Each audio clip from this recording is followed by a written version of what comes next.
quand je suis tombé sur l'Égypte, mes camarades le savent de ma génération, j'étais gêné. Ça ne m'intéressait absolument pas de tomber sur l'Égypte pour ce que je cherchais.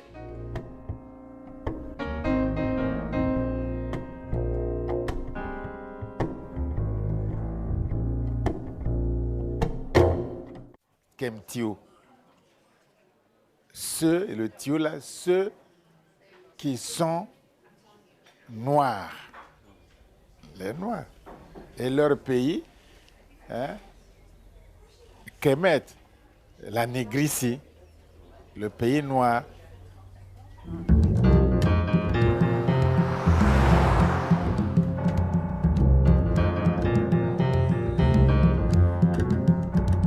Et évidemment, il y a le jour de sa thèse. Hein. Mon père y a assisté. Hein. Il est certain que les savants d'il y a 150 ans, les contemporains de la naissance de l'égyptologie moderne, savaient parfaitement que l'Égypte était une civilisation nègre et négro-africaine. Il ne manquait pas de science, absolument pas. Mais ils ont falsifié sciemment l'histoire. Oser parler contre les égyptologues, ça a été un coup de tonnerre. Un coup de tonnerre. On n'a plus pu parler de l'africanisme sans parler de national agriculture, même pour le démolir.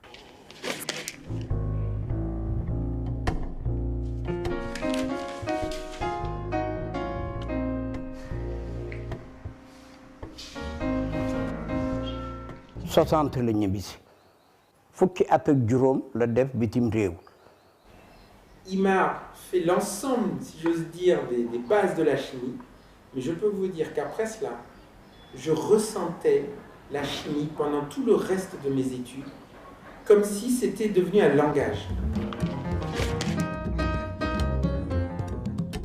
dañu bokk même vision du monde noonu lañ ko gisee woon mais panafricanisme nag l'Afrique ñu nekk benn ñu nekk benn Afrique bokk fi ñu jëm looloo taxoon ñu ànd ak Cheikh.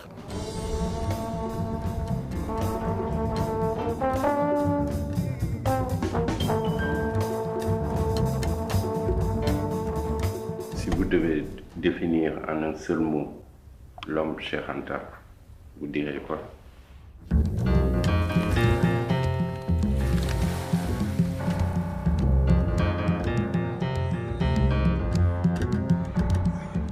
Cheikh Anta Diop. Cheikh Anta Diop en particulier, c'était très simple. Il a son laboratoire en face du mien, à l'IFAN, à Dakar. Il y a ici l'IFAN, et derrière, juste derrière, en face de ma fenêtre, il y avait Cheikh Anta. Bon, je connaissais Cheikh Anta depuis longtemps quand même, depuis ma thèse. Ouais. J'avais déjà interrogé Cheikh Anta quand je faisais ma thèse, donc dans les années 59. Mais quand je le retrouve au Sénégal, là, on s'est vu beaucoup plus souvent, que j'allais dans son labo, et on allait discuter. On discutait de politique d'abord, ou bien on discutait de ce qu'il faisait comme recherche. À l'époque, il faisait toujours de la recherche, ouais. N'est-ce pas, sur l'Égypte, ouais. Et sur la civilisation égyptienne. Et donc, c'est comme ça on est devenus amis, et j'en ai parlé d'ailleurs dans un petit livre que tu connais, je crois. Tu connais ce livre-là, hein? Dans ce livre-là, ouais. En particulier, je parle beaucoup de Cheikh Anta Diop qui est ici, voilà, ouais. Qui est ici. D'accord. Là, en particulier, je parle de mes rapports avec Cheikh Anta, et ça en donne un portrait, je crois, assez ressemblant. J'ai posé la question parce qu'il est très cité. Il est très cité par des gens qui parlent de la recherche. Voilà. Alors, c'est quand même un des grands savants d'Afrique noire. Il avait quand même fait un travail étonnant dans la redécouverte, si tu veux, que l'Égypte avait quand même une souche négro-africaine très large, très, très importante. Une origine très importante. Ce qu'on savait déjà, hein, lui-même le dit, il cite bien, depuis Hérodote, on le sait, depuis les Grecs. Mais ça avait été masqué, hein, surtout pendant la fin du 19e. Donc il a mis en lumière en fait. Voilà. Ça avait été bien. Champollion. Oui, le frère Champollion, pas le vrai Champollion qui a réussi à déchiffrer la pierre de Rosette, n'est-ce pas, où il y avait les écritures. Là, lui, il avait bien soulevé le problème que finalement, les Égyptiens devaient sans doute ressembler assez fort aux Fellahs, qui sont encore toujours là et qui sont noirs. Ouais. Mais son frère, le Champollion Figéac, son frère était tout à fait contre cette idée-là et avait beaucoup écrit en disant que ça c'était certainement pas, que les Égyptiens ne descendaient certainement pas des Africains et que c'était certainement des Blancs. Hein. Et cette idée-là a dominé, l'ensemble, puisque vous pouvez encore, à l'époque en tout cas je crois, je ne sais pas ce que sont devenus les livres de classe, mais je me rappelle que à aucun moment, en effet, dans nos livres d'école, quand on nous parle des Égyptes, on ne parle jamais des Noirs, n'est-ce pas? Jamais. Alors, vous me demandez, moi je n'ai jamais, vous voyez, la phrase que vous citez, ou le beau poème que vous citez, il est dans National. Je l'ai cité, l'émotion est nègre et la raison est reine. Cette dichotomie, je l'ai combattu, c'était même une des raisons. Vous voyez bien la différence qui nous sépare de toute cette littérature. Comment voulez-vous, il faut prendre connaissance au moins de tout cela. En tout cas, c'est en toutes lettres dans National où je montrais qu'il n'y a pas, d'une part, un monde blanc rationnel seul, auquel seul la vérité est accessible, et un monde noir fait de sensibilité et de réflexe de subordination. C'est contre cela que j'ai lutté toute ma vie. Ne venez pas me servir donc ces idées-là. C'est la preuve que vous n'avez pas lu. Et même, j'ai cité en plus Césaire, quand Césaire dit ceux qui n'ont inventé ni la poudre, ni l'électricité, etc., c'était aussi un peu une littérature de la même veine, malgré les prodiges poétiques de Césaire. Ce magicien du verbe qui est extraordinaire, qui vous envoûte. Mais je n'étais pas d'accord avec le contenu.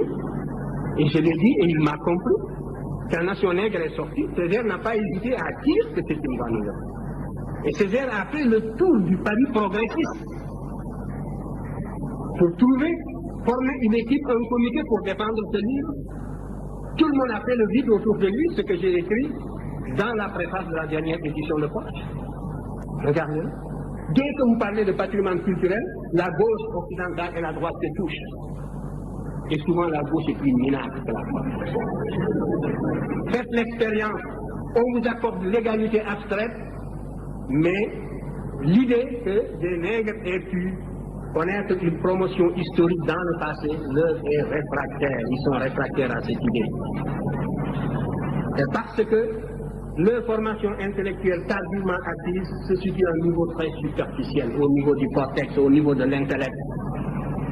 Mais la formation qu'ils ont reçue tous dans leur plus tendre enfance, les clichés auxquels ils sont habitués dans leur environnement d'enfance, les caricatures et tout, comme je vous le montrais ici, aussi dans le monde méridional, c'était l'inverse.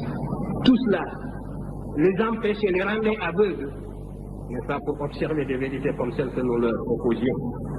Par conséquent, il n'y a qu'un seul salut, c'est la connaissance directe. Et aucune paresse ne pourra nous dispenser de cet effort. Il faudra absolument acquérir la connaissance directe. À formation égale, la vérité triomphe. Formez-vous, armez-vous de science jusqu'aux dents, c'est ce que j'ai dit à Obenga, et arrachez votre patrimoine culturel. Alors, traînez-moi dans la boue si, quand vous arriverez à cette connaissance directe, vous découvrez que mes arguments sont inconsistants. C'est cela. Mais il n'y a pas d'autre voie. Et les appuis que vous cherchez, vous ne les aurez pas. Parce que c'est un monde, c'est un univers idéologue que vous aurez en face de vous. Et vous croyez que si la vérité était palpable, on l'accepterait. Je suis revenu de ces illusions. Regardez la deuxième partie justement d'antériorité où j'ai répondu aux critiques. J'ai dû même ménager des intellectuels de gauche qui avaient un peu servi l'Afrique. Je pouvais les scier en deux, comme on dit. Et ils ont vu que je me suis arrêté à mi-chemin dans mon argumentation parce que c'était catastrophique. Et ainsi de suite.